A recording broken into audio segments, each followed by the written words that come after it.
So tell us a bit about your character, Agnes. She's super charming, and we learn a bit more about her as the series progresses. Yeah, Agnes is just her glass is full to brimming. Even in very violent situations, she sees the sunny side of and she's having the greatest love of her life with somebody half her age, which doesn't really matter. I just loved Agnes. Yeah. What was the most exciting thing about being a part of this whole project? Well, meeting Mary J. Blige. Oh my God. I mean, 2 years ago, if you'd said I was going to work with Mary J. Blige, I'd go, what?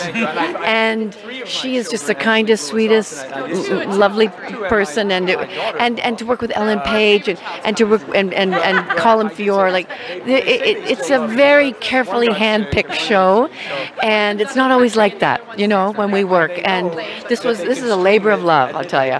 So tell us a bit about Reginald, your character. I mean, it's a bit different from what we're used to seeing you play. What drew you to this project, Gerard's vision? It's a fabulous part, and the vision of the part from Gerard, and also as refracted through the prism of Steve Blackman, our showrunner, producer, brilliant writer guy.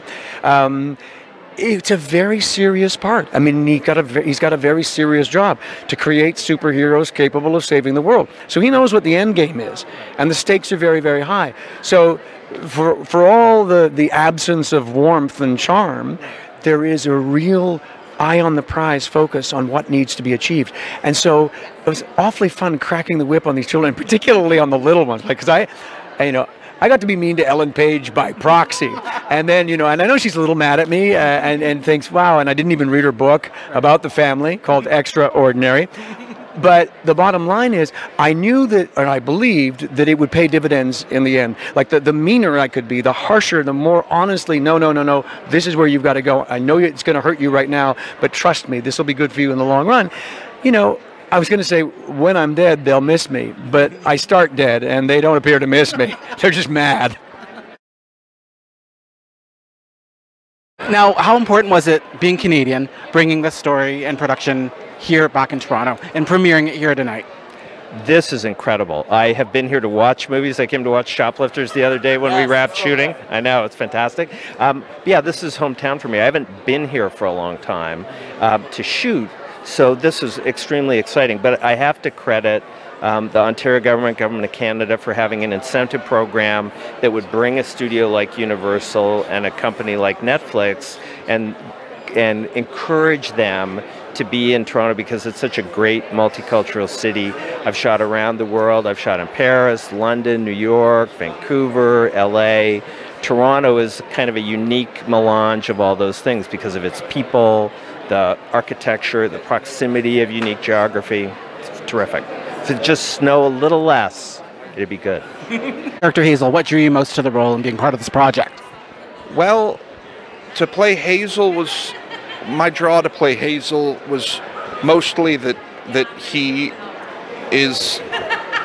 someone who doesn't know who he is, and I've always wanted to play somebody in transition, someone who is still finding out who they are. I found it really interesting that in this case, who they are is a villain. It's really uncommon that you see a villain who doesn't really know their identity, That's not something that we really have in antagonists because we want to make sure that they're threatening. Thankfully, Cha-Cha's scary enough, so Hazel is able to mope around a little while. I like a project that takes risks. I don't think I'll do one that doesn't, unless it's for a lot of money. Now, you and Mary J. Blige have an amazing chemistry. Your roles are super physical. What was the preparation like?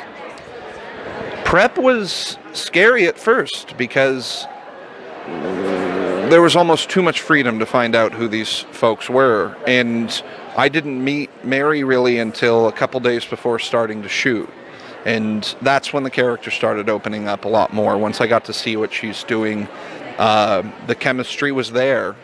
Sometimes you just get lucky in that regard, and by 5 months you want to go back and take what you know now and put it back into the beginning stuff. But when I watched those first episodes, all that neuroticism that I brought to set wasn't there, I got a lot to learn about being a regular on a show, but I learned a lot on this one. Speaking of Toronto, what was your favorite thing about filming here? I mean, that's a diverse city. Oh, yeah. You've got so much going on. Now you're celebrating the premiere here tonight. Yes, it's like a homecoming, really. I mean, we had the best time. Even though we were here, we started shooting in January and wrapped in July. So we saw all of the seasons, and I think my favorite part is still getting to work with the crew that we had. I just think so many TV shows and movies come through this town, and every single person on our show was a veteran in their craft, and it just was so wonderful to just have the experience level of this crew and have their artistic abilities and their eyes, just their eye on the project, and it was so wonderful. On top of, we got to do we went to music concerts or festivals. Thank you. I was like, yeah. We did music festivals and we did a ton of karaoke, and we loved trying different restaurants and I just think we really tried to take as much of Toronto in as we could. We loved it here. How about you, Tom?